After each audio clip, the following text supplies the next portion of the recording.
today. Just a few words on my bio. I'm a defense analyst coming from professional field. I used to work in Embassy of Sweden in Moscow for 2 years as foreign policy and security analyst. Had my own consultancy in Armenia on that issues before COVID started. Now I joined 2 years ago a new large Armenian think tank which is created by AGBU, the Armenian Benevolent General Union in Yerevan, and we're also focusing on main two pillars, foreign policy, and I am head of the defense studies program there. Let's say I'm in that domain. Also, I have a position of business development director at one of the Armenian defense industry companies at the moment. So that's my focus is mostly on new technologies related to warfare. So that's my job, let's say. Today we will talk about a very complex and probably interesting for many of you topic, which is 2020 war, Armenian armed forces, and what happened and what is happening now. So we will start with this small historical part, let's say what we had before war in 2020 and why it happened. There is a big, let's say, myth existing among both Armenians and those foreigners who are not very much into details of the conflict, that Azerbaijan had like vastly outnumbered Armenia in terms of military equipment, for example, before the war, which is not exactly what was the main reason of the defeat. And to show that, I just have a very approximate numbers of military equipment in Armenian armed forces and Artsakh Defense Army in 95 and 2020. You can see that in 2020 Armenia was able to almost double the number of tanks it had. It was at least 450, 500 or even more. Infantry fighting vehicles around 400, the armored personnel carriers around 800 and more. Many artillery pieces and same we see in terms of Azerbaijan. Oh, I'm very much sorry. This is, I don't know, when I was creating the slide, it looks like we got Armenian signed as Azeri and vice versa. This is Azeri numbers. Just have a look and remember. They doubled many types of their equipment and even tripled Azeris. And mostly the biggest difference was in artillery. They made a tremendous push there, Azeris, and mostly in the multiple launch rocket systems of high range.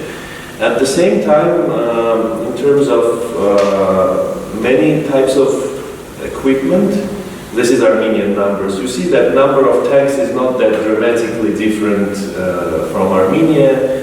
You see that number of infantry fighting vehicles is not dramatically higher than in Armenia, and in general land forces equipment. Even artillery number was very huge.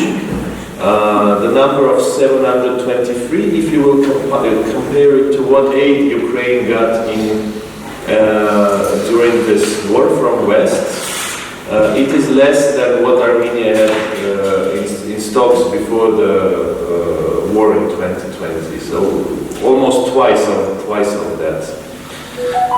Of course, that's Soviet systems mostly, but it doesn't mean that it's not working. Same you can tell about Azeris. Also, there was a big difference in aviation, where, of course, Azeris had more aircraft, both helicopters and fighters, and attack aircraft than Armenia, doubled to 2-3 times. But in general, having the fact that Armenia was defending, for me it was not looking dramatic before the war started in 2020. So there were different causes why it was such a catastrophe. Just for overview, like what kind of equipment Armenia had, like the basic tank of Armenian armed forces was the Soviet T-72B, a very common tank in Russo-Ukrainian war nowadays from both sides, BMP-2 infantry fighting vehicles, some Soviet multiple launch rocket systems and Tau howitzers and many other types of weapons. And there was of course a lot of media discussion about tactical missiles Armenia had. It was very popular to talk about them as some kind of deterrent against Azerbaijan. We had some very outdated Soviet-made R-17 Scud-B ballistic missiles of 300 kilometers range, which was technically covering most of Azerbaijani territory. A bit newer Tochka tactical missiles, which are more accurate and covered around 70 kilometers of range. And we had the famous Iskanders procured in 2015 and brought to Armenia in 2016, which were also covering most of Azeri territory. And on, let's say, on the paper and in some media statements, it was deterrent, which was able to, for example, destroy some Azeri oil infrastructure and some key strategic infrastructure. With Air Force, we also mostly had legacy Soviet equipment, Su-25 attack aircraft, Mi-24 attack helicopters, and the four new, very new Russian Su-30 SM jet fighters, which were brought to Armenia just less than a year before the war started. This was, let's say, more modern equipment than Azeris got, the Su-30s, but it was a very low number, just four aircraft. Talking about switching to Azeris, critical technologies, let's say, which were very effective during the war. They had Israeli LoRa tactical missiles. With them, they, for example, were able to make a pinpoint strike on a bridge which was going on the road via Lachin corridor, knock it out technically on first few days of the war, hindering logistics of Armenian troops on that direction, and many other targets. Some Turkish Kasirga multiple launch rocket systems, which were also of big range of 100 kilometers, hitting some targets in the rear of Armenian armed forces. And the most critical technology were some very modern unmanned aerial aircrafts. The very much known is the Bayraktar, Turkish Bayraktar, which I consider was not the most dangerous weapon of Azerbaijan, but it was very much bolstered by the media. For example, the Israeli Hermes 900 was even a more complex and serious piece of equipment, and it was also operated for strategic intelligence operations during the war. None of them were downed, and for example, Armenian air defense was able to shoot down at least 5 to 7 Bayraktars during the war. And some cruise missiles from Turkey, which Azerbaijan also procured and is procuring, and it has a very limited use during the 2020, but for the next war it's going to be our next headache, probably much bigger than Bayraktar is. This is all the wars all the other wars show that this low altitude flying cruise missiles are becoming a big problem for any country air defense. Coming to the outcomes of the war itself, there are several critical mistakes made by Armenian armed forces and political leadership.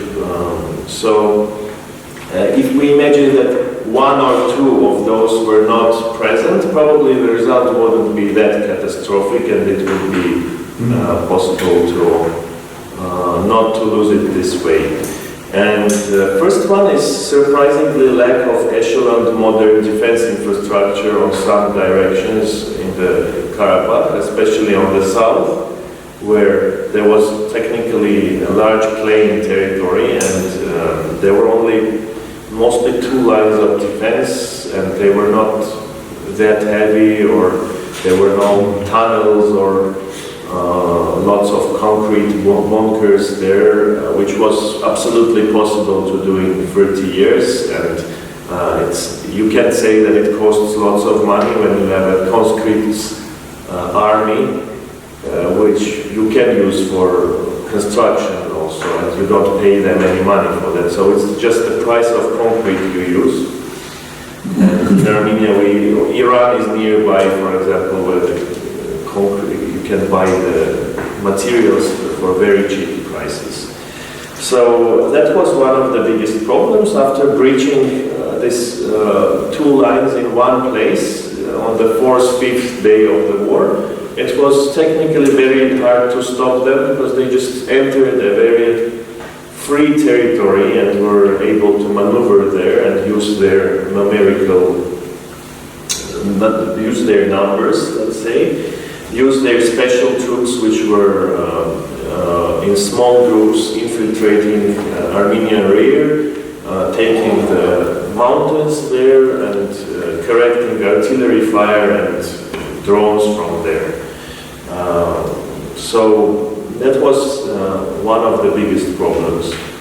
Second, there was almost no activities to hide and camouflage troops. If you will watch Azeri videos, drone videos, which are their Ministry of Defense was publishing every day, you see that all the Armenian equipment is just openly used on the plane normally. It's like 4 pieces of artillery staying nearby in the plane, and you see like one, for example, Bayraktar drone coming and bombing out all of them in one run, which of course brought catastrophic consequences to attrition of Armenian forces, which were after 10-12 days we had so huge losses that technically, let's say on the day 20, we haven't got one of the Armenian armed corps, the first one, which was entered the war, was technically destroyed. It was like it was not operational anymore. So there was too many casualties. And same was about the movements of troops coming from Armenia. No camouflage, very primitive. Like lots of trucks all together were taking personnel to war and were bombed out very effectively, unfortunately. Next one are mistakes in defense procurement priorities. So we had limited resources, but we had them. It's not like Armenia had no money at all. And especially last years, we, for example, invested $120 million into buying 4 jet fighters, which you know, I mean, you need to have jet fighters in armed forces. It's the right thing to do, but it was number 10, let's say, task at the moment. So there were more effective ways to spend this money. Same ISR intelligence drones in vast numbers, anti-tank missiles, why not remote mining system, many other things. So it was air defense assets, It was a big, I think, PR operation made, and a big mistake, yeah. So, for example, I wrote one of the large 100-page recommendation paper in 2018 for this kind of, for the defense procurement. And my recommendation was buying jet fighters after investing $1 billion in procurement of other things in forces. The next one is lack of professionalism in armed forces. That's, of course, sounds superficial, but it was not only the problem was that in 96 or 95, our armed forces were more capable than in 2020 in terms of quality of officers, for example. And we had a very bad system which was killing any initiative and making smart people to leave armed forces in very early stages. Like they were, it was for a smart initiative person, it was very hard to get somewhere more than a mayor or lieutenant colonel. After that, you should pay bribes, be friends for somebody, I don't know, behave not natural, I don't know, to get promoted. And that, I think, did a big harm to armed forces. And second part is that it was not anymore prestigious to be an officer in Armenia. So last year's to military university of Nersisyan, I think they were like taking only 20 people were going to study there per year. Imagine for 60,000 armed forces, 20 new officers per year. And they were the guys who were not normally were not able to get anywhere else. So if you can't go to any other university, you go to become an officer. So that's not a very good quality, of course, from the very beginning. So that's formed a very bad situation when you had incapable people, and the best they knew was something they studied in 80s or in Soviets, or somewhere in Russian Academia of General Staff later, but it was still mostly Soviet stuff from 80s, which was still understudied. Even that level of Soviets of 80s, I wouldn't say that it was optimally realized in Armenian armed forces. Another key issue, which is also political, partly, it's both about military and political decision makers. It was problems with analyzing intelligence, incoming intelligence of what is going on. So I guess that people were trying to. I know that many people were not believing that war would start, despite there were data a month before the war that mobilization started in Azerbaijan, and 1 week before the war it was even in newspapers, so it was open source. And many other things happening, like Turks coming in July for some drills with Azeris and never leaving, continuing that drills all the time. And many other factors, like 2-3 days before war, it was also like everything flying and moving around the borders. So it was, I know that many officers from the, let's say, border were reporting that we need to do something with this. But the decisions were not fully made. So there were some, part of army was put on alert, changed its positions, part not. For example, the catastrophic losses in air defense of the first day of the war was because many assets were just on their bases, and many artillery pieces were at bases. So let's say we just lost our 20%, 30% of our potential just with the first strike of Azeris incoming. Which of course already hindered everything else which was going to come. And this is the next problem is very much connected with the previous problem.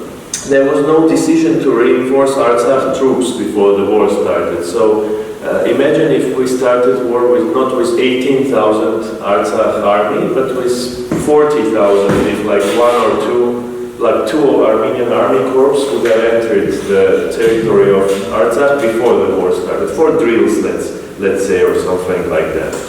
On the contrary, we started with 18,000 against almost 60,000 troops.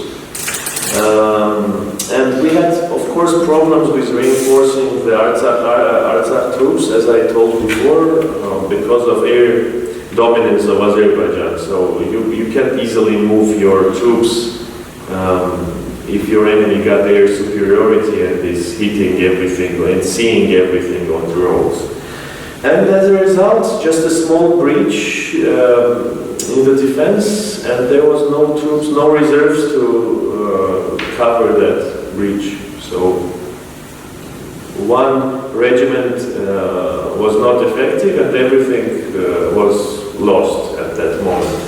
Despite you had, for example, northern parts where Azeris were attacking not less than on the south, but troops there were a bit more effective and were absolutely able to withstand this blow. But just the lack of an extra regiment in your reserves brought to the fact that war was lost on the day 5.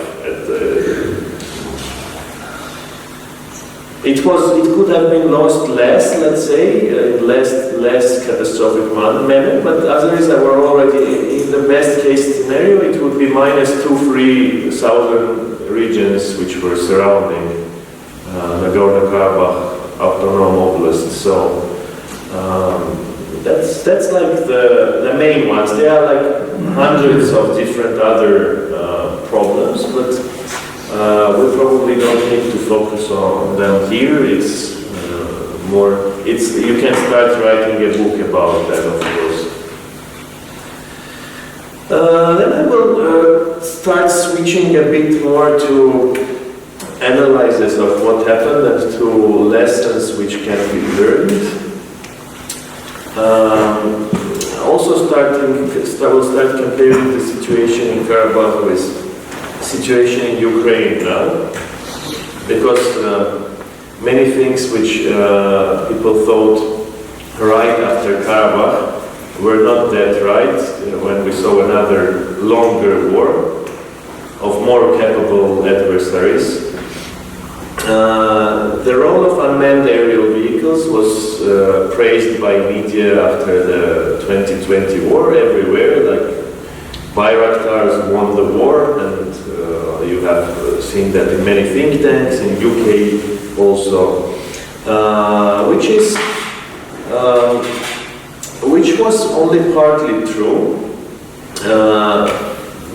Most of analysis was done based on the open source data provided by Oryx blog, which are pretty. I mean, it's good data, but we should not forget that Oryx is sponsored by Baykar Technologies, and they try, for example, if you start viewing all the videos which they analyzed, you will see that many of the targets were not destroyed by Bayraktar.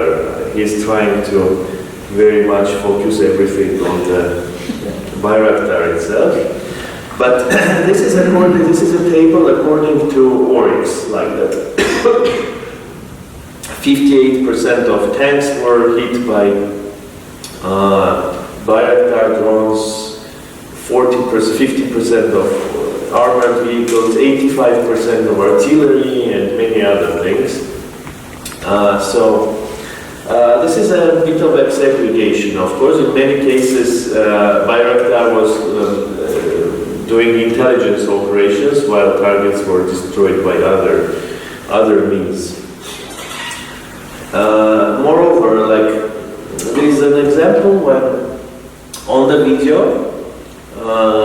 Azeris claimed to destroy 7 Armenian tanks, but in reality they hit 7 Armenian tanks, but 6 of them left the place and they were not destroyed. So not every strike is destroying the equipment.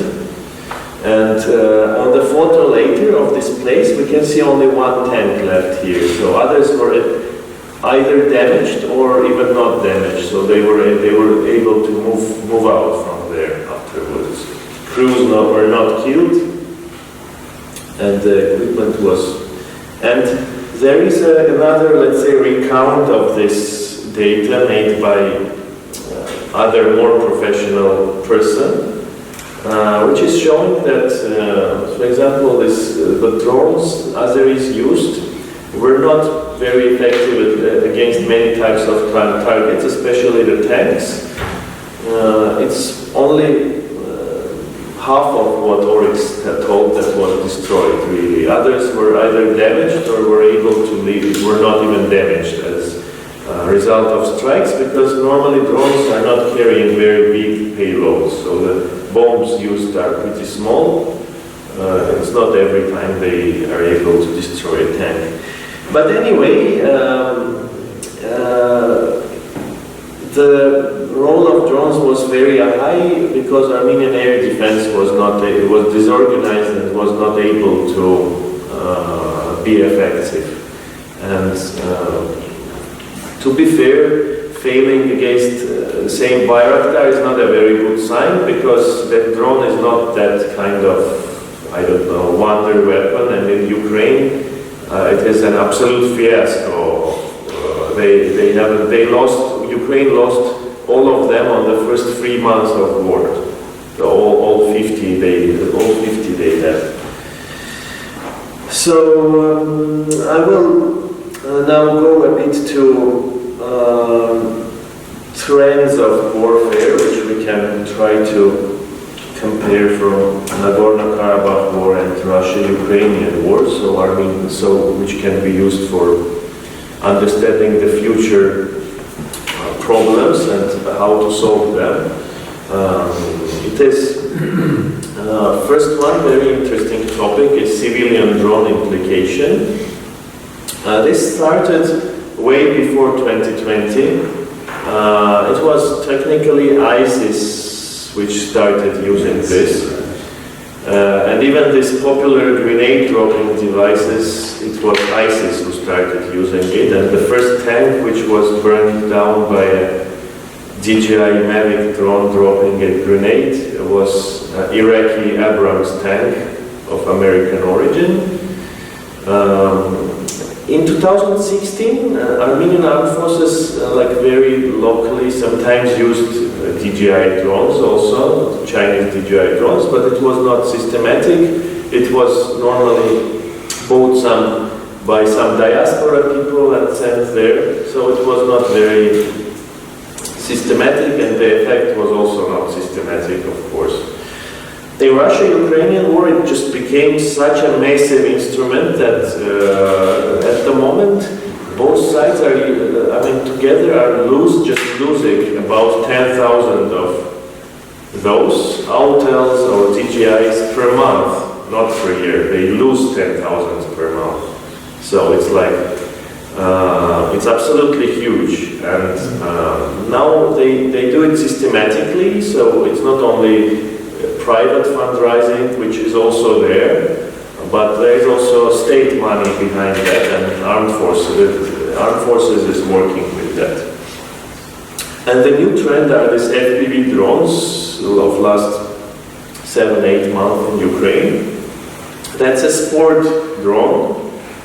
Normally they cost from $800 to $1,000 to $2,000 depending on model, so it's nothing technically and they just attach normally the RPG-7 anti-tank grenade to it or something else, and manually home it on some target. And these drones, as they are sport drones, their flight speed is about 120 kilometers per hour, making it pretty difficult to do something.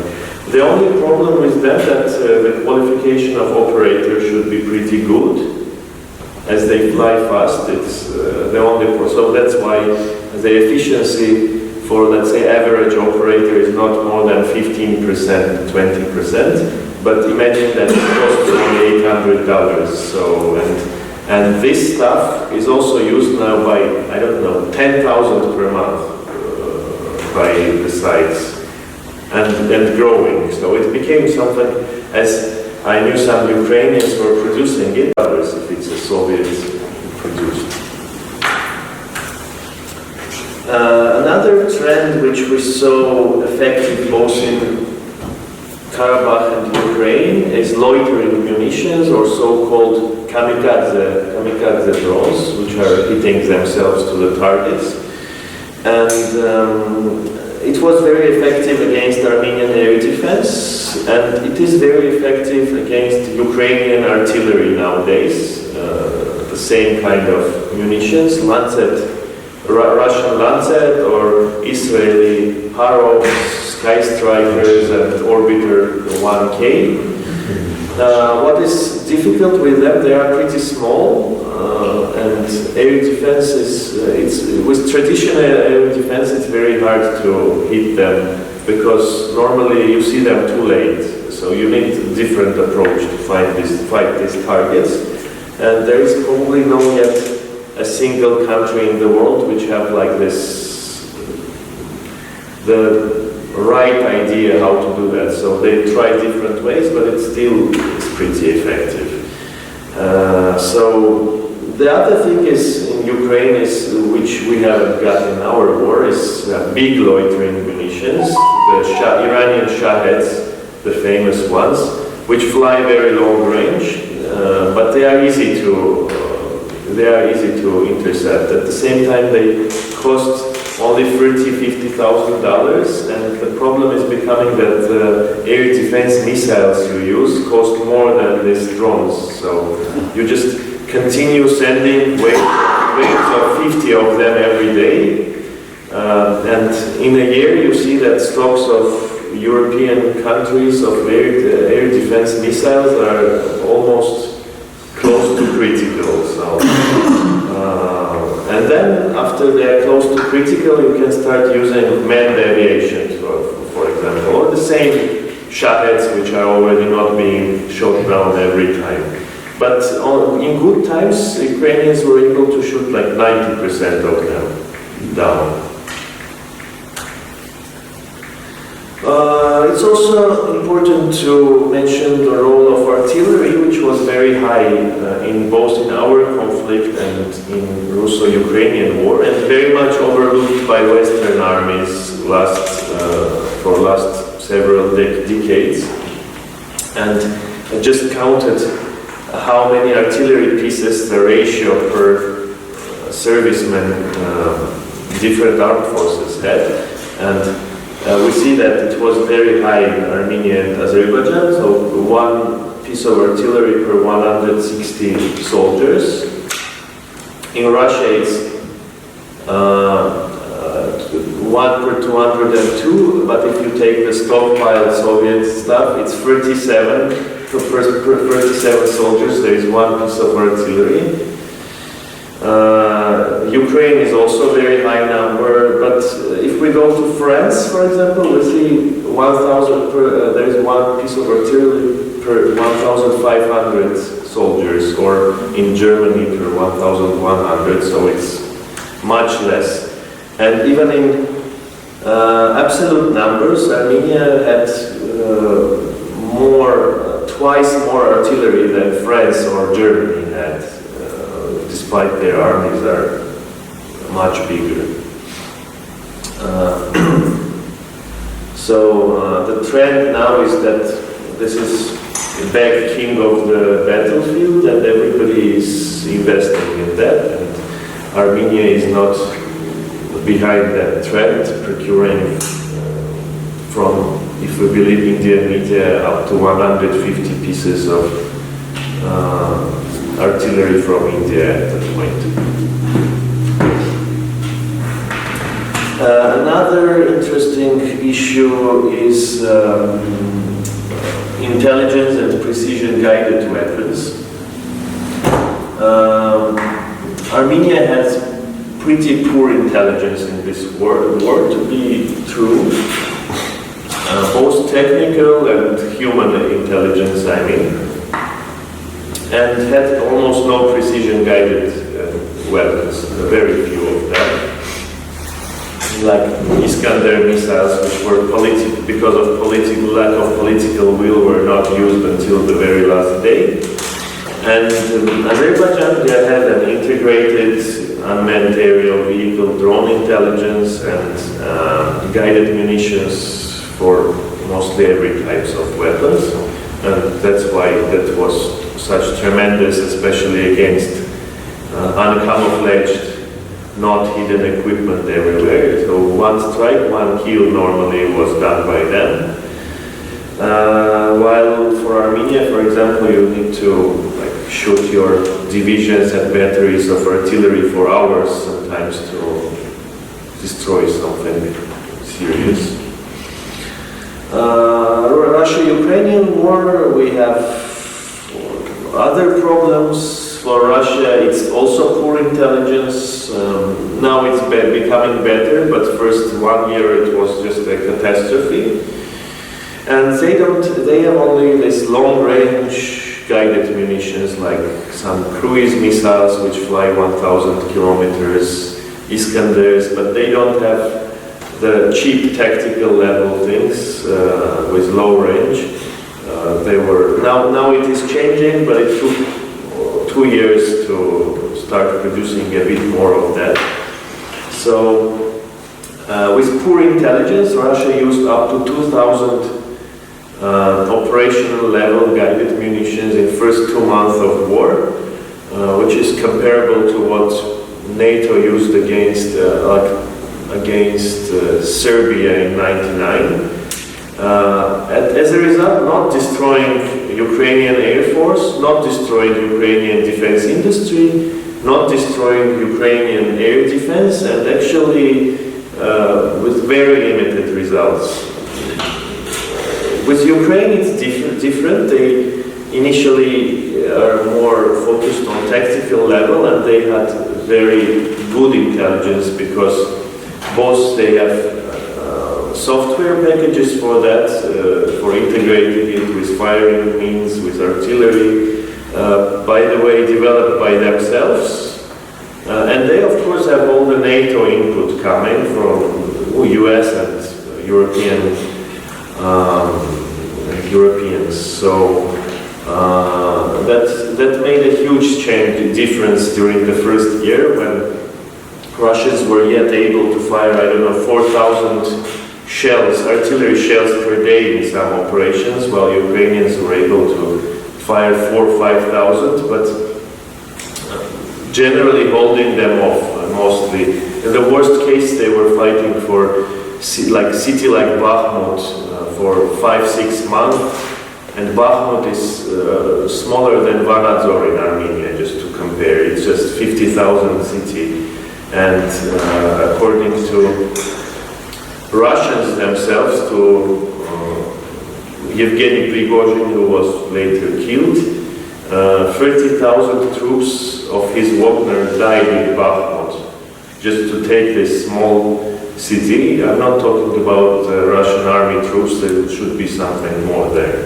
So you can see how sometimes if you're combining these things, integrating intelligence and even if you combine it with precision-guided weapons, it's even better. Even if you don't combine it, if you just combine integrate intelligence with artillery, the normal artillery, you're still doing way better than the old ways. And you can be effective even shooting 3-4 times less munitions, and that's a big difference.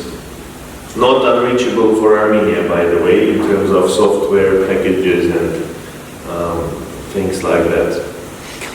And that's just an example of how intelligence looked for Armenia. That's some cameras. The photo on the left up side. There was most of our intelligence. It was cameras with big zoom on the borders. But when the first part of the border was lost, many of those capacities were also lost. This is under it we can see how intelligence looked for Azeris. That's drone intelligence in deep rare in many cases. You can see how detailed it is. You can see on the right upside image from the best Russian satellite with resolution of around 1 meter, where you technically can't see most of equipment for example. But you can see a photo from American commercial satellite which any of us can buy imagery for and even pay and make the image of the place we want, a new image, not the existing one. You can see everything here. This is like Russian build-up near the borders before the war. And this is probably what in 80s or 70s the USSR or US Armed Forces Intelligence would dream of having this kind of quality.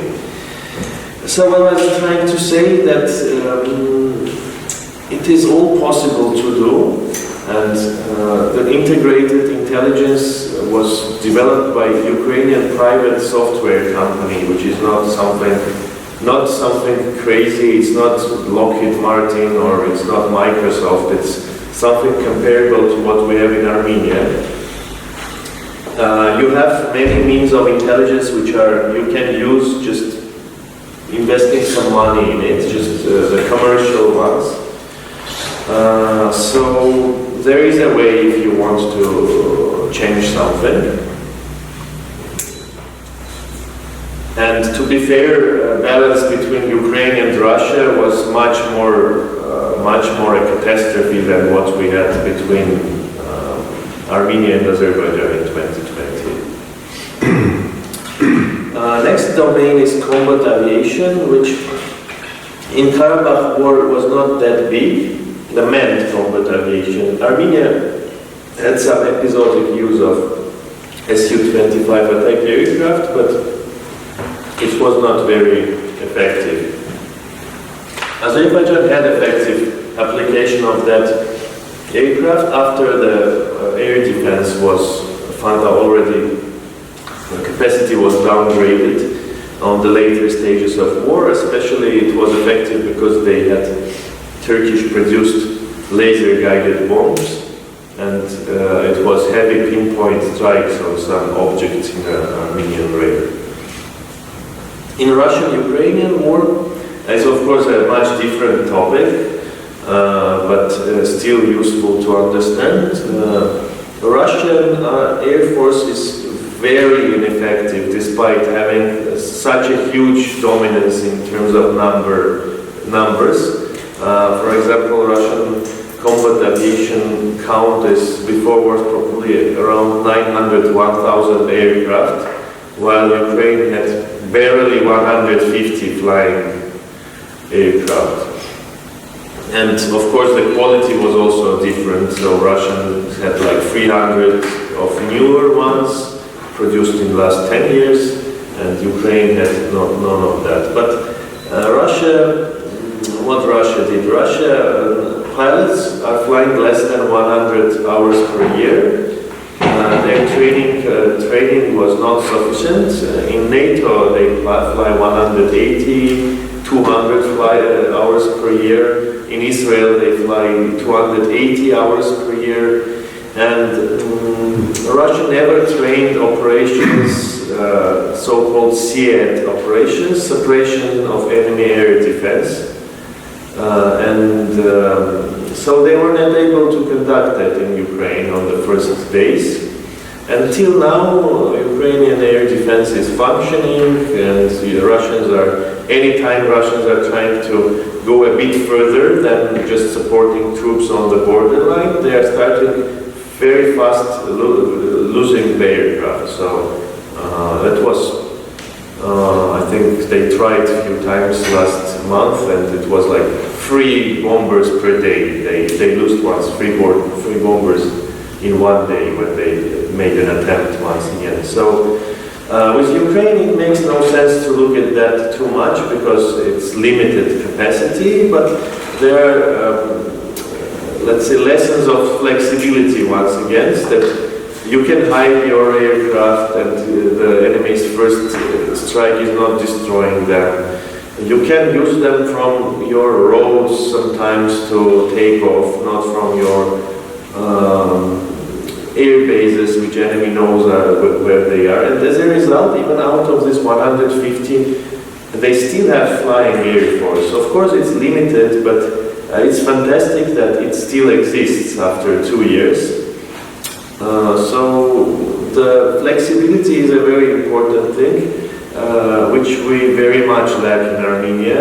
And sometimes the bureaucracy may look like you have armed forces of 1 million, not 50,000, and you don't use the possibilities which small country is bringing you, that you can do very fast changes, you can change during the war, and even with Russia, which has big armed forces, they also adapted a lot in 2 years. You can't say that they don't do anything. So this flexibility is something that should come to culture at some point, and not only the books and the army regulations which are existing. Our air defense, we got severe losses in first days, as I told the Armenian side. Despite, I wouldn't say that there is also an opinion that all the gear Armenians had was very outdated. I would say that, like, for example, they say this OSA type Soviet air defense assets, which there were a lot of them. They were also shooting down a lot of UAVs during the war, both in 2020 and in Ukraine nowadays. So opinion about Armenian air defense is like, there's two parts. First, it was more let's say, a catastrophe which was connected to, not to air defense itself, but to bigger decisions, that there should be a combat alert and things. But when war started and there was some adaptation, in general they have shot down around 170 targets in 44 days. Pretty hard targets. I wouldn't say that it's nothing. It's a pretty serious number. And I think before this war there was no country which has shot down so many drones. Now of course in Ukraine it's absolutely different numbers, but before it was something big. With Azerbaijan we don't know that much because they were not using it that much. With Russia we see that it can be effective against most of threats if it's well organized, so they're shooting down most of munitions. Sometimes of course it's not possible, but with the Bayraktars, for example, they closed that page very soon. They shot down many drones, but at the same time we see that it can't be an absolute.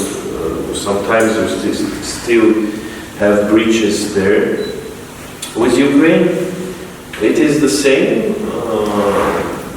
Good management and adaptation allowed to keep operational pretty outdated on the first stage air defense, not that different from what Armenia had in terms of years of production and things. And till the Western aid started coming, it was almost 1 year. So it was operational for 1 year. Both countries have problems with shooting down of the small targets, but everything else, if you manage your troops well, it works. So there are some general modern warfare conclusions made both on our war and the war in Ukraine, which is going on now.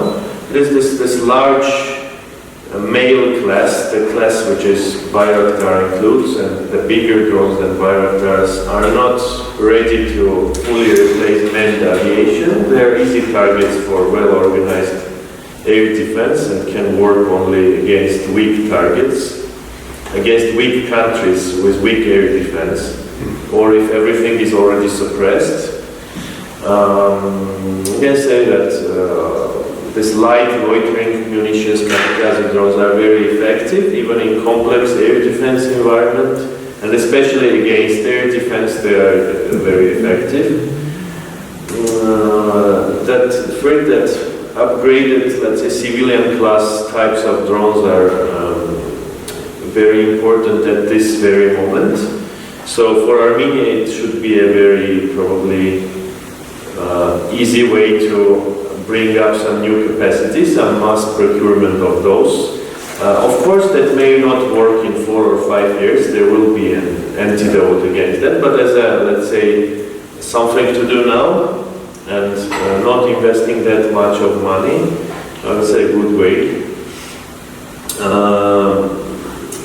There is things that, let's say, traditional armament are also remaining actual, both tanks and artillery, and not investing that much of money, I would say a good way. There is things that, let's say, traditional armament are also remaining actual, both tanks and artillery, and the opinion that they are outdated was not that true, and the decisions of many European countries to switch to only guided munitions, aviation, and this non-contact warfare was too early, probably. Another conclusion that the modern command and control, automation and integration tools for artillery and other systems are very important, and they improve dramatically accuracy of even the older systems. Why not of Soviet origin? Another one, very important one, that even if you have lots of precision guided munitions, to use them effectively you need to have access to almost real-time quality intelligence. Otherwise it's just like if Armenia had HIMARS in 2020, I'm not sure that the result would be much different, because you don't need to know where you are shooting, especially if you talk about the range of 100 kilometers, 200 kilometers. In general, I think that's what I would conclude on, and also I would say that Russo-Ukrainian and Second Karabakh War are not technically really the new generation warfare at the moment. It's kind of merge of very old school warfare with some components of modern warfare, and if we compare what happened in Iraq in 91 or 2003, for me it's more let's say, new generation warfare than what we have in Ukraine at the moment, because it was a real non-contact network-based warfare, which we don't have in any of these conflicts. So that means that when you try to reform your armed forces, think about future, you should not only be looking at ongoing wars, only at these two, for example, and especially not only on the Second Karabakh War, because it was a very niche story, and many things happening there were related more to our mistakes than to the Azeri approaches, let's say. So that's it, probably. I don't know, I hope it was not very complex and it was understandable what I was trying to say. So thank you very much.